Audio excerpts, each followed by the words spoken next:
Ahí va. ¿Ya los demás ya acabaron? Ya, Sí, profe. profe. Bien.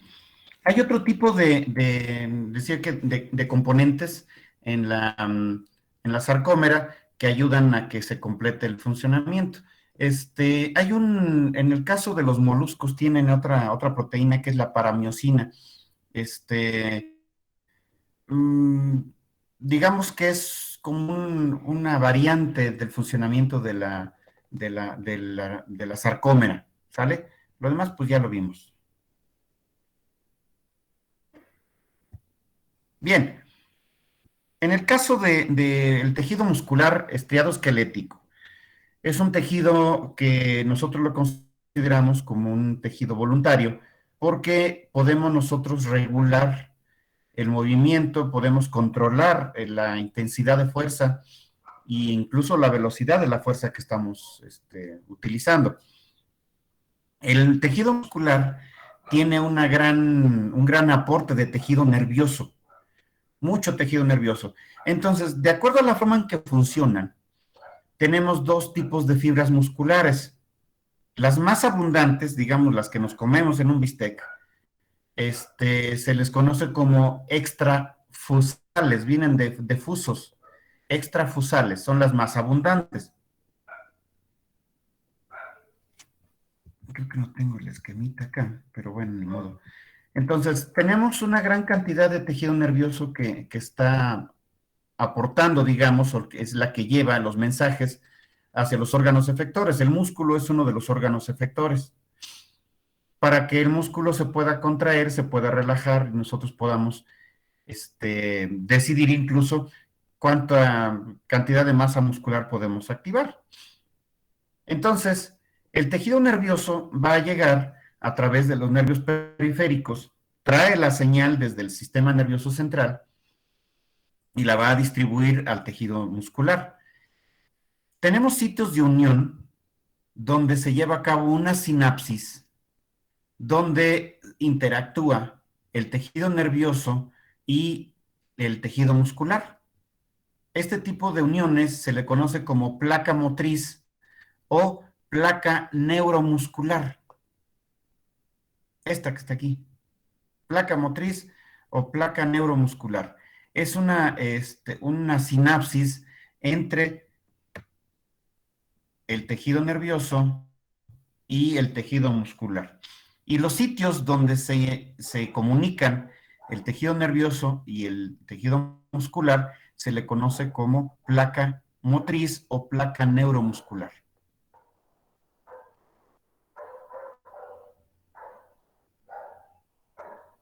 ¿Ya quedó?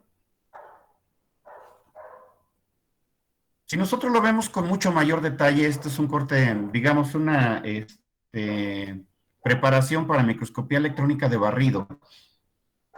Lo que está aquí, la fibra muscular más largota, pues la célula muscular, esta, ¿sí? Incluso vean, aquí se ven las estrías. Por encimita incluso se alcanzan a observar. Esto que está aquí es la placa neuromuscular o la placa motriz. Esto es el nervio. Entonces, en algunas ocasiones, o más bien las fibras musculares para que puedan funcionar, necesitan tener ese aporte nervioso. Entonces, cuando llegue el nervio, se va a ramificar hacia varias fibras musculares para que puedan funcionar de manera coordinada.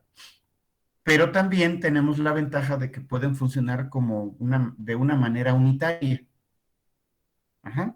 Pueden funcionar de una manera multiunitaria o unitaria, dependiendo el estímulo y dependiendo la intensidad, digamos, de la fuerza que se necesite ejercer. Pero es una sinapsis de tal suerte que si nosotros vemos en esta placa neuromuscular, voy a hacer el dibujito, ni modo, no lo tengo aquí, pues ahora ya cuando recursen igual ya la tengo. Aquí llega el tejido nervioso, el nervio, llega, va a hacer un ensanchamiento, aquí tendríamos la terminación nerviosa, un abultamiento, el telodendrón. En este lado, uy, quedó medio feito, pero bueno, ya ni modo.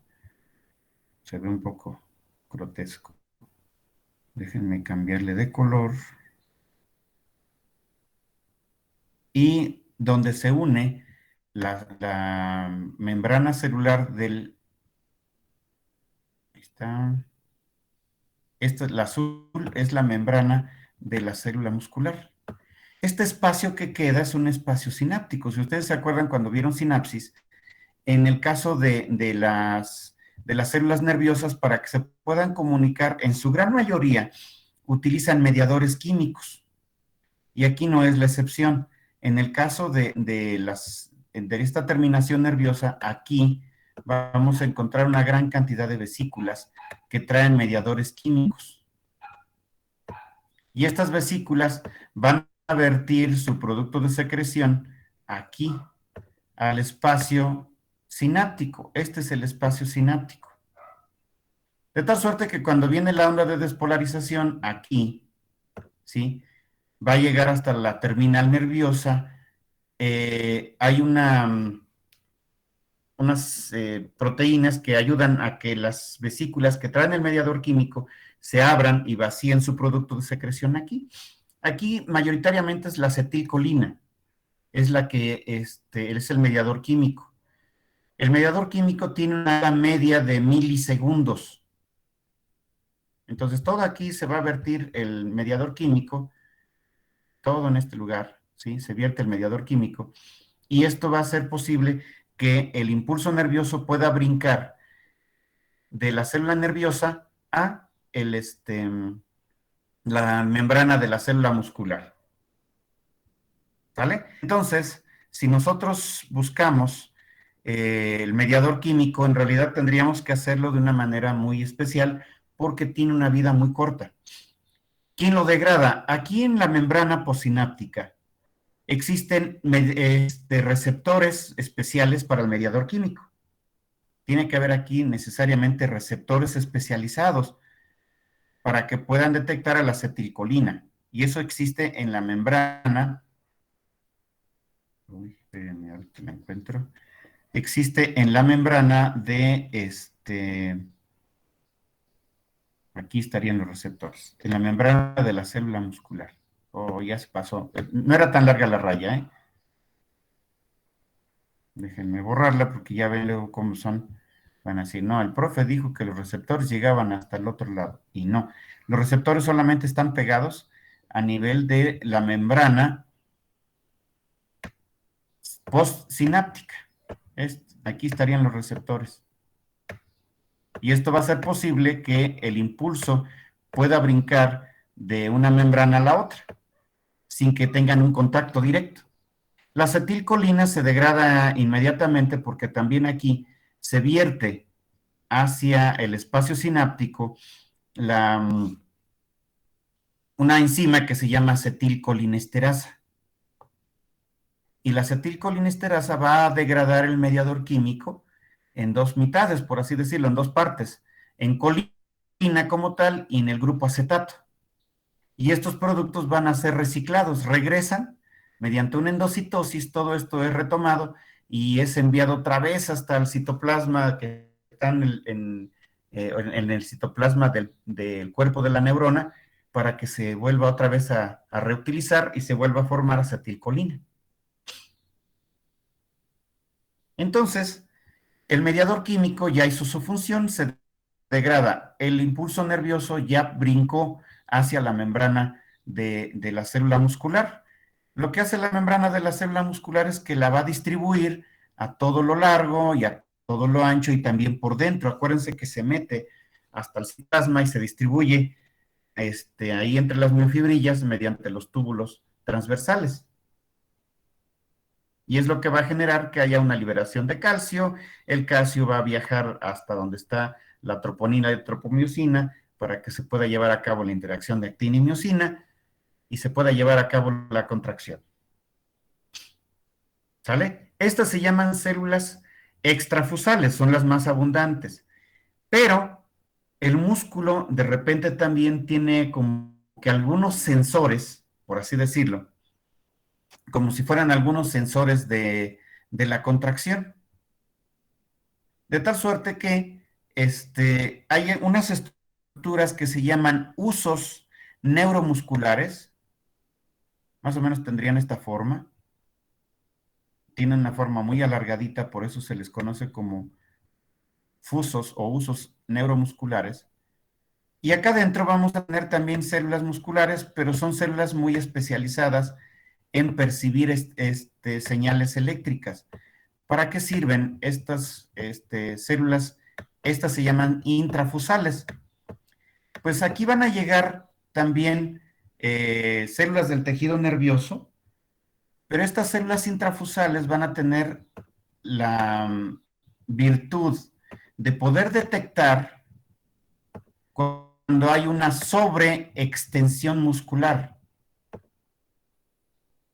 Aquí estarían las células intrafusales. Tienden a ser un tanto fusiformes, son muy largas, sí, pero no son como las del músculo liso, sino que son células muy alargadas, pero no tan largas como las extrafusales.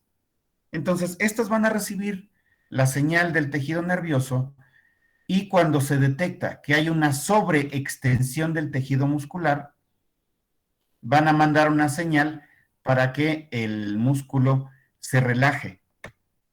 Esto, aquí es donde va a llegar el tejido nervioso, va a tener interacciones acá adentro, eso, y es la que va a dejar las señales. No sé si a ustedes les ha pasado alguna vez que existen unas cosas que parecen escaleras, pero están acostadas y están en lo alto, se llaman pasamanos. En mis tiempos existían porque pues, no nada más había teléfonos celulares, también había juegos en los parques. No sé si existan, ¿eh? La verdad ya tiene rato que pues no voy a los parques con los juegos infantiles. Pero si ustedes alguna vez los han visto y no saben para qué sirven, bueno, sirven para hacer ejercicio. Se llaman pasamanos. Si ustedes alguna vez se han colgado así de algún tubo de esos, ¿por cuánto tiempo se pueden quedar colgados y mantener la presión sobre sus dedos y sobre sus brazos? ¿Alguna vez lo han intentado? Sean honestos.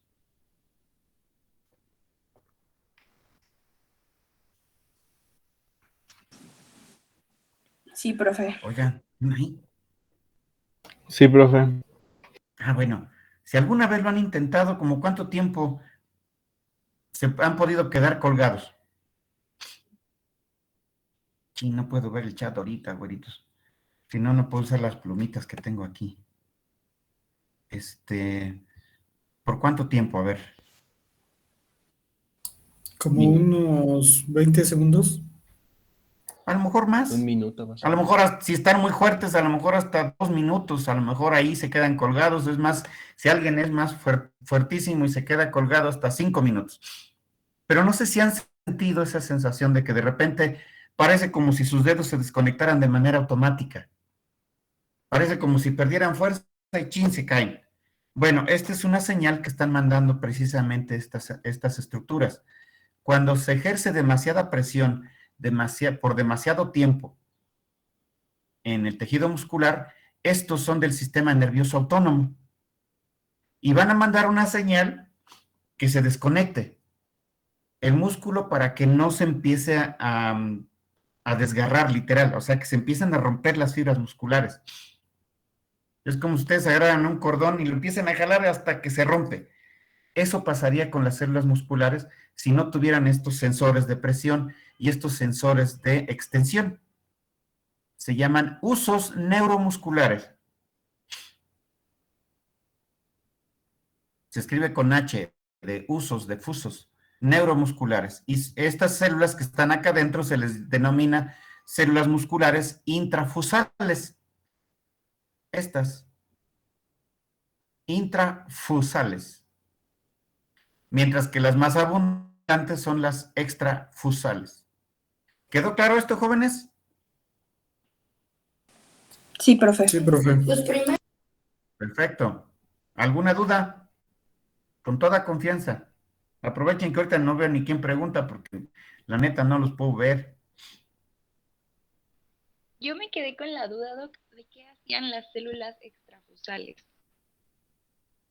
Es que casi no te escuché, amiguita. A ver otra vez.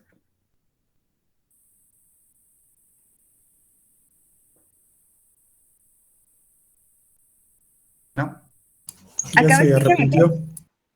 No, no me arrepentí, nomás desconecté los audífonos. ¿Acá me escucha mejor? Sí, mucho mejor. Está bien. Yo preguntaba que qué hacían las células extrafusales. Las zonas que se contraen son las que realizan la fuerza del músculo. Son todo la descripción que vimos todo de cómo se contrae y cómo se relaja son de las células extrafusales. Ok, Mientras ok. que las intrafusales son mínimas, o sea, son en cantidades son muy pequeñas, porque solamente están como pequeños puntos de control y se encuentran en los sitios donde se detecta la mayor cantidad de fuerza. Ujú. Y eso va a funcionar así. Cuando se ejerce una presión demasiada, el excedente de presión que se está promoviendo ahí va a mandar una señal al sistema nervioso autónomo para que desconecte y ese músculo deje de funcionar para que no se rompa. Hay una enfermedad que se llama tétanos. El tétanos es una enfermedad que evita, ¿sí?, que el músculo se relaje. Entonces va a mantener con vida este mediador químico y no es que se inhiba la acetilcolina, pero sí el sistema nervioso favorece que haya como cuando se queda pegado el timbre, que la señal se mantenga constante. Por lo tanto, el músculo se va a mantener contraído todo el tiempo y va a empezar a romperse. Se inactiva esta señal también, de tal suerte que el músculo no se puede relajar. Esta señal también no es suficiente para que el músculo se relaje. ¿Por qué? Hay una toxina que evita que esto funcione. No se relaja. Por lo tanto, el músculo va a mantenerse contraído. Imagínense el dolor que se debe sentir, es como una contractura, pero de todos los músculos.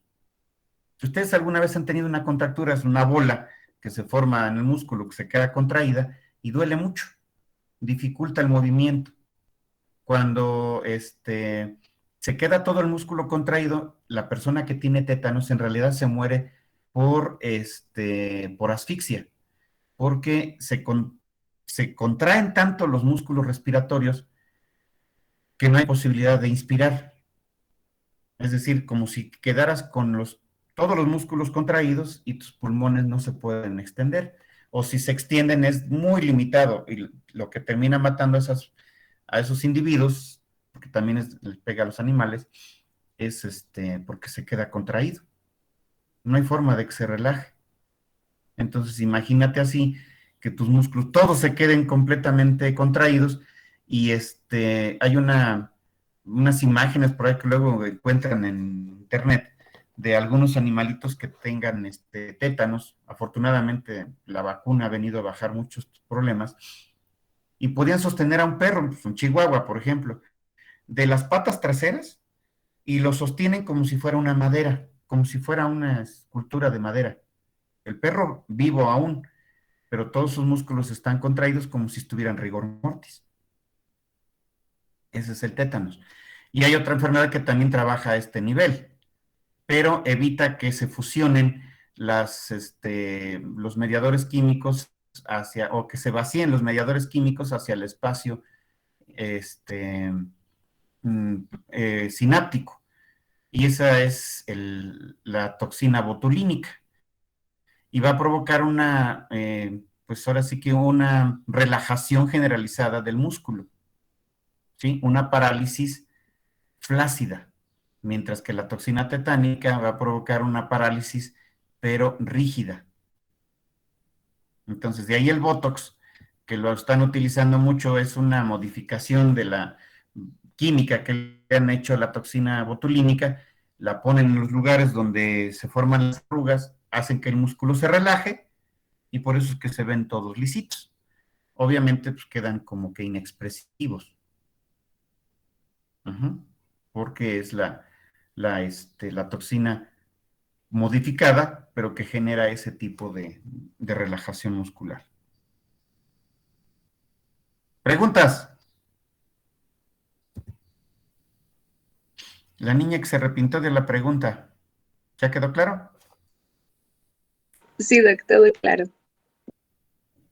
Perfecto. Todo clarísimo. Esto ya lo vieron, ¿verdad? Ven qué bonito se ve la contracción hecho en lapsos. Llega el calcio, se quita la tropomicina. En este caso tiene que haber un ADP y un fósforo inorgánico para que se lleve a cabo este movimiento. Está un poquito desfasado porque mi compu ya anda chafeando. Y después cuando llega el proceso de relajación, se quita el calcio, se recupera la posición de los sitios activos, tienen que entrar un ATP para sustituir el ADP más el fósforo inorgánico y se quema inmediatamente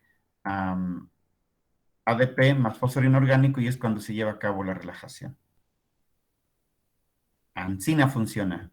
¿Tienen alguna pregunta, jóvenes, de músculo estriado esquelético? No, No, profe. profe. No, maestro, todo bien, por ahora. Perfecto. Vamos a ver músculo estriado cardíaco. Tiene muchas similitudes, pero también tienen algunas diferencias. Aquí, en cuanto a las similitudes, porque también son células estriadas, también tiene sarcómera, también tiene discosetas, ¿sí? También tienen las mismas bandas, el patrón de bandeo que vimos en la sarcómera del tejido muscular estriado esquelético, que es la banda A, la banda I, la línea Z, que está en medio de la banda I, la línea M, que está en medio, justo en medio de la banda H está justo en medio de la banda A, y la banda A es donde se sobreponen actina y miosina. Hasta ahí es muy, muy igual, ¿ok? Si vemos nosotros desde afuera, una fibra, más bien aquí ya no se les llama fibra porque son muy cortitas, a diferencia de las células musculares estriadas, que el músculo se forma gracias a que se fusionan muchas, muchas células musculares y hacen una célula enorme o muchas células enormes. En el caso del músculo cardíaco, lo más que se llegan a fusionar son 3 células. Por eso es que a veces se encuentran que las células tienen 2 o 3 núcleos, pero nada más, son más cortitas y además son ramificadas. Esa es una diferencia. Son células columnares alargadas ramificadas. Son mucho más cortitas, máximo tienen 3 núcleos. En cambio, las otras, pues tenían cientos de núcleos. ¿Ok? Si nosotros vemos desde afuera y la forma en que se unen, estas estructuras que están señaladas con la flecha se llaman discos intercalares. Estos no existen en el músculo estriado esquelético. Sí existen solamente en el músculo estriado cardíaco. Son uniones intercelulares muy especializadas, que ahorita vamos a verlas ya con mayor detalle, pero quise aprovechar esta imagen. ¿Ok? En cuanto a la organización del tejido muscular, aquí no hay epimicio ni perimicio, pero sí hay endomicio. Entonces, estoy viendo diferencias. Hay discos intercalares, no hay epimicio, no hay perimicio, solamente endomicio. En el caso de las células musculares estriadas esqueléticas, es posible que en el perimicio, en el endomicio, encontráramos algunos mioblastos. En el caso de estas células del músculo cardíaco, no existen mioblastos aquí.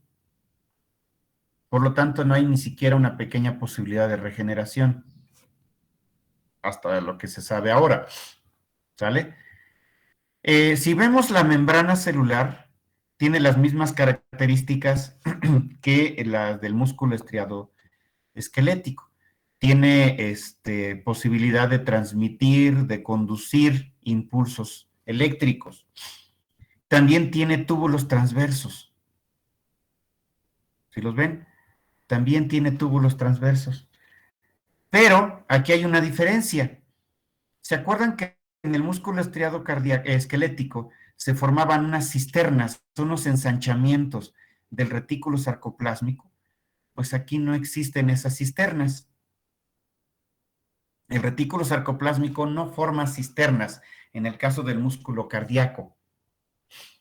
Por lo tanto, aquí no es la formación de tríadas, sino que aquí se llaman díadas, es decir, una pareja, nada más de dos, ¿sí? Un par.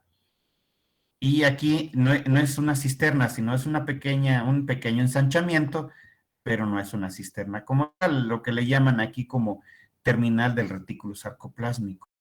Por lo tanto, esta interacción se le denomina como diada, no triada. ¿Ok? Sí tiene sus sarcosomas, igual tiene muchas mitocondrias, pero si alcanzan aquí a ver, ¿se acuerdan que en el músculo estriado esquelético se formaban como varios rollos de proteínas que se llaman miofibrillas? Y como tal, no se forman exactamente miofibrillas, son agrupamientos de actina y miosina, pero no van a formar las miofibrillas. La organización de la sarcómera es igual, pero la organización de las proteínas difiere un poquito. No se forman esa cantidad tan abundante que teníamos de miofibrillas. Aquí no se forman miofibrillas propiamente dichas. ¿Sí queda claro? Sí, profe. ¿Sí? ¿Quieren hacer el esquemita o hay para cuando recursen? Lo hacemos de una vez. Mejor, ¿verdad? Sí, está bien. Yo pienso que sería lo mejor.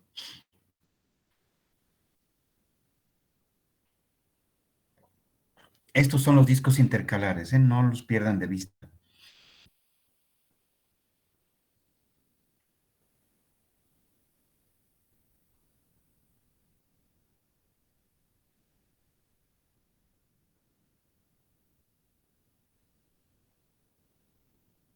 Entonces también hay túbulos transversos, también hay ramificaciones de los túbulos transversos acá adentro. El retículo endoplásmico no es tan abundante como en el tejido muscular estriado.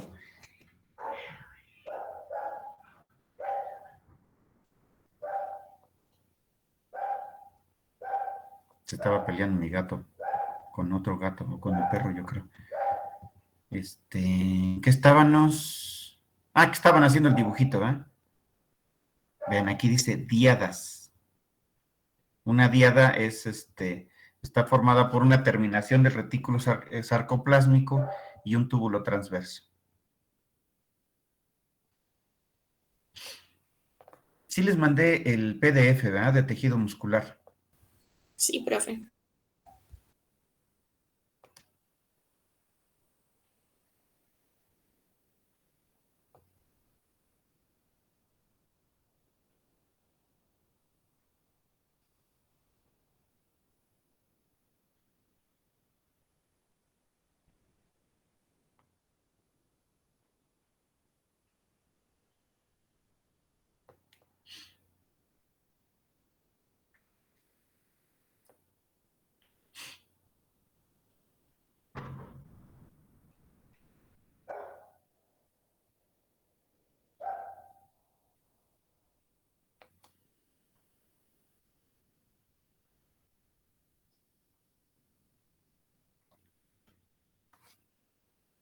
¿Ya le puedo cambiar?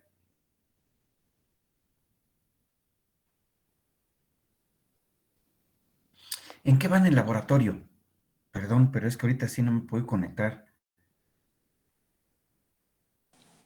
Ayer hicimos la práctica de la piel. Hicieron la práctica de la piel. Ya vieron tejido muscular, ¿verdad?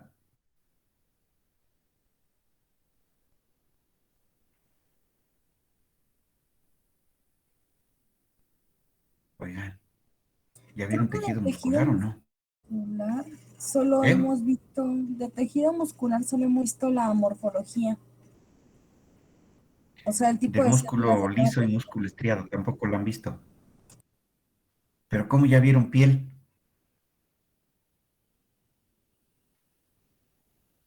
Piel va después de tejido muscular, según mis cálculos. Pero está bien, ok, los perdono. Tejido muscular es la que nos toca mañana. Ah, perfecto. Miren qué bueno, justo a tiempo. El lunes no va a haber clase, el martes tampoco. Les voy a mandar material para este tejido nervioso.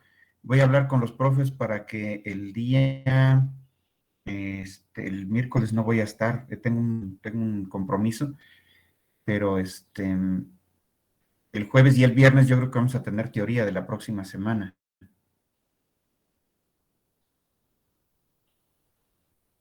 Porque nos faltaría tejido y sistema nervioso.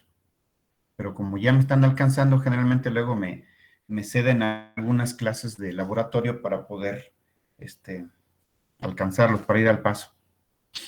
Ya quedó el esquemita, ¿verdad? Ya, profe. Aquí está otro. Vean cómo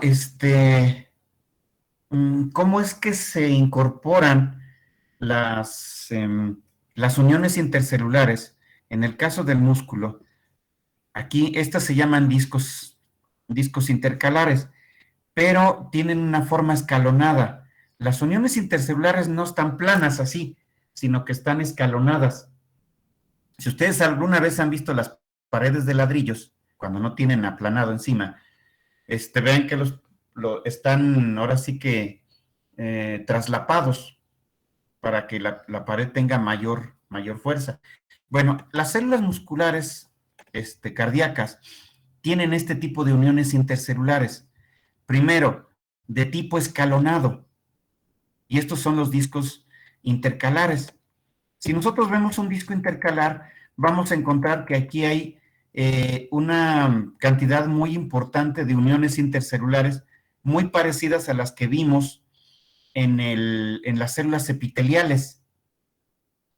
Tenemos interdigitaciones. Hagan de cuenta que como que hace esto.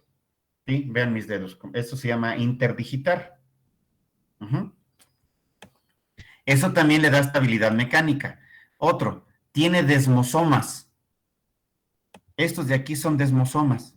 Esto es una micrografía electrónica de transmisión. Hay desmosomas.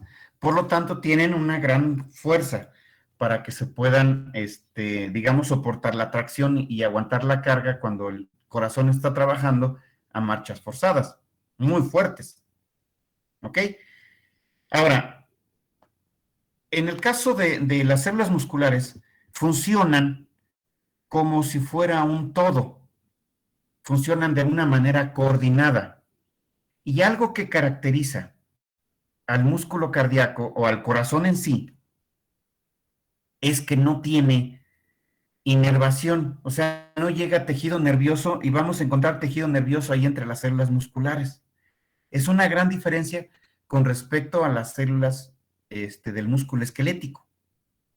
Entonces, el tejido nervioso solamente llega por ahí cerquita donde están los marcapasos del corazón, sus propios marcapasos, que ahorita vamos a ver que hay unas variantes de las células musculares, que son puras células musculares, que sustituyen al tejido nervioso.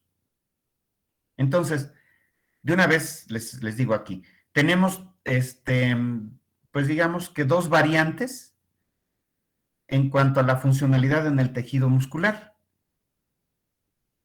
El miocardio, que son las células que estamos viendo ahorita, son las células musculares que se contraen y se relajan. Y las otras células se les llama como células nodales o células conductoras. Células nodales y células conductoras es otra variante de las células que no se contraen. ¿Sí quedó claro? Entonces tenemos dos grupos, células conductoras y células contráctiles. De las células conductoras tenemos dos variantes. Los que forman las células nodales y las conductoras propiamente dichas. Son dos variantes. Entonces, ahorita estamos viendo las células contráctiles del miocardio. Entonces, estas van a tener sus discos intercalares, y en los discos intercalares, ¿se acuerdan ustedes de las uniones intercelulares comunicantes? Las que forman así como hoyitos para que faciliten el intercambio de calcio, de potasio, de magnesio, que pasan de una célula y otra. Son uniones comunicantes. ¿Sí se acuerdan de eso o no? Sí, Que permiten que el calcio y el fósforo, perdón, el calcio y el potasio puedan pasar de un lado a otro. ¿Sí? ¿O no? Pues pueden Sí, hacer que pasen para acá el calcio y que pase para el otro lado el magnesio y que el potasio pueda pasar para el otro lado. Es decir, facilita el intercambio de iones. Aquí sí es muy importante que esos canales se mantengan abiertos porque es lo que hace que el tejido muscular funcione de una manera coordinada, como un todo. ¿Ok? ¿Han escuchado ustedes que el corazón, muchas veces lo que le llaman un paro cardíaco, en realidad el corazón no es que esté del todo detenido? Lo que pasa ahí es que las células están funcionando, se siguen contrayendo, pero en desorden, todas a su propio ritmo. Por lo tanto, el corazón no puede hacer su movimiento de contracción y relajación de manera coordinada. A ese proceso se le denomina fibrilación ventricular o fibrilación muscular, cuando el músculo se sigue contrayendo pero de una manera desorganizada. Y luego les dan una descarga eléctrica y esa descarga eléctrica puede ser lo suficientemente fuerte para regresar al corazón a que se acuerde que todos tienen que trabajar al mismo tiempo. Por eso les dan ese choque eléctrico, para que las células nodales y las células conductoras pongan orden. ¿Sí queda claro? Y trabaja mediante una descarga eléctrica. Los marcapasos externos que se les pone a las personas que tienen problemas cardíacos, son cardiópatas, a veces tienen arritmias cardíacas y el corazón no trabaja a un ritmo estable. A veces trabaja muy rápido, a veces muy lento y de repente hasta como que se le olvida que va a latir y vuelve otra vez. Eso se llaman arritmias. Y les pueden poner un aparatito electrónico que tiene una batería y es la que va a mandar impulsos eléctricos de manera constante al corazón para que, ahora sí que le va marcando el ritmo, como si fuera el director de la orquesta, pero externo. ¿Sí quedó claro entonces esto, jóvenes y jóvenes? sí, profe. ¿Sí? Estos son los discos intercalares. ¿Hicieron el esquemita?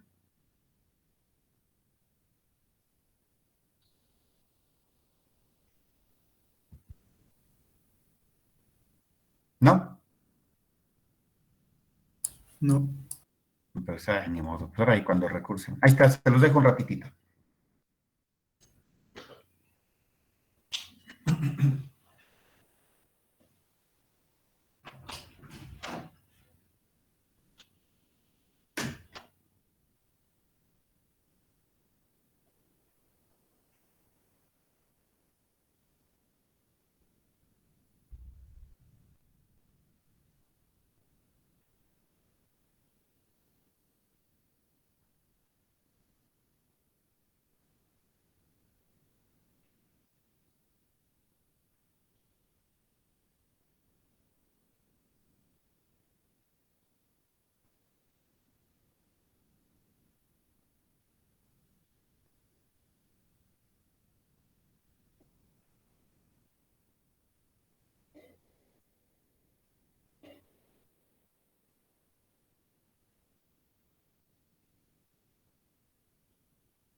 ¿Ya quedó, jóvenes? Jóvenes y jóvenes.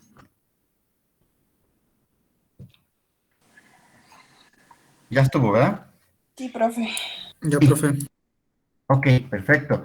Vean, entonces, con microscopía electrónica de barrido, despegando las uniones intercelulares, que son los discos intercalares, así es como se verían, ¿sí? No son planas, sino que tienen cierto traslape que favorece que se mantengan, digamos, como una unión mucho más estable, más fuerte.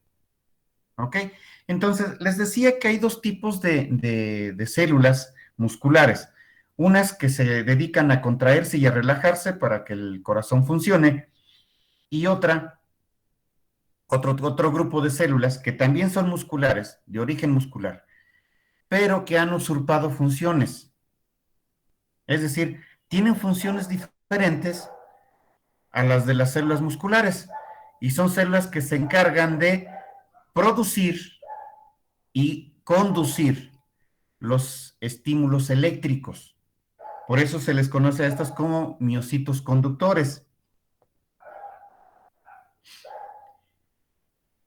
Entonces, en el corazón hay dos grupos, hay dos lugares donde son los marcapasos del corazón. Uno se encuentra en la base de la vena cava, que es el nodo senoatrial, que ahorita que veamos cardiovascular lo vamos a ver ya con mayor detalle. El nodo senoatrial y el nodo atrioventricular es donde se encuentra en la frontera entre los atrios y los ventrículos, justo en el tabique interventricular, pero pegadito, como que en medio donde están las válvulas, ¿no? En ese espacio. Son células nodales, son células musculares que tienen incluso una forma un poquito diferente, tienden a ser un tanto fusiformes y son más pequeñitas, pero son células musculares, son las que generan los impulsos eléctricos, ¿sí? La señal les llega hasta afuera por medio del nervio vago, pero ya dentro el corazón no necesita tejido nervioso. Las otras células conductoras se les conoce como células de Purkinje, aquí está el nombre, o miocitos conducentes, o también miocitos conductores. Son los que van a distribuir a todo el miocardio. A partir del nodo atrioventricular se empieza a ramificar por el tabique interventricular y después se va a los lados, a las paredes laterales del corazón. ¿Sí queda claro? Esas son las células de Purkinje o miocitos conductores. Y estas células, pues son las que van a conducir el estímulo como si fueran cables eléctricos, pero son células musculares, y son las que le van a pasar el estímulo hacia las células musculares cardíacas, a los miocitos contráctiles, miocitos cardíacos.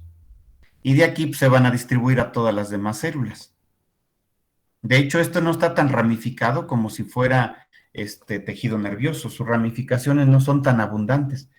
Pero como las células entre sí se pueden pasar el estímulo, no necesita ramificarse tanto. ¿Sí queda claro, jóvenes?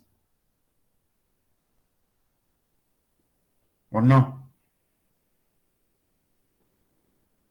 Oigan, ahí Sí, están. profe. Eso, ahí están. ¿Y están despiertos o un poco muy dormidos? Despiertos. Bien, nada más para que Un poco de vean. los dos. ¿Están un poco de los dos, un poco muy dormidos?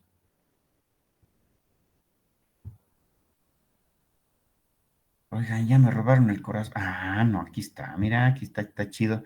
Este es el nodo. Este es el nodo atrioventricular. Se encuentra en la base de la vena cava. Ajá.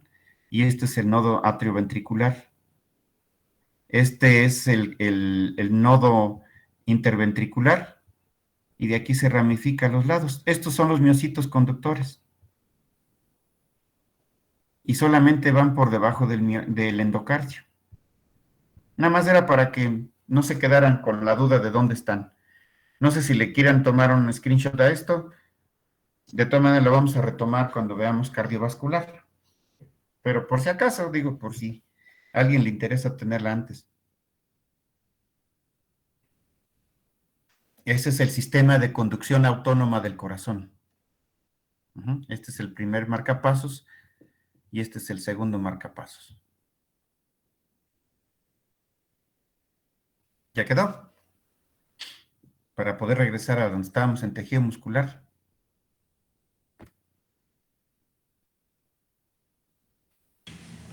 Sí, profe.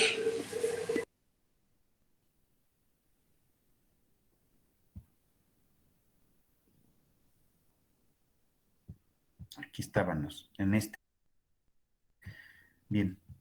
Entonces aquí va a pasar exactamente lo mismo que en el tejido muscular estriado, que la onda de despolarización es detectada por la membrana celular, por el sarcolema, entra por los túbulos transversos hacia el citoplasma, se ramifica y de ahí se va a poner en contacto con las terminales del retículo sarcoplásmico y de aquí va a provocar la liberación de calcio. Y el funcionamiento es muy similar. ¿Vale? Preguntas de tejido muscular estriado cardíaco, ¿verdad que no? Bueno, órale pues. Vamos con músculo liso.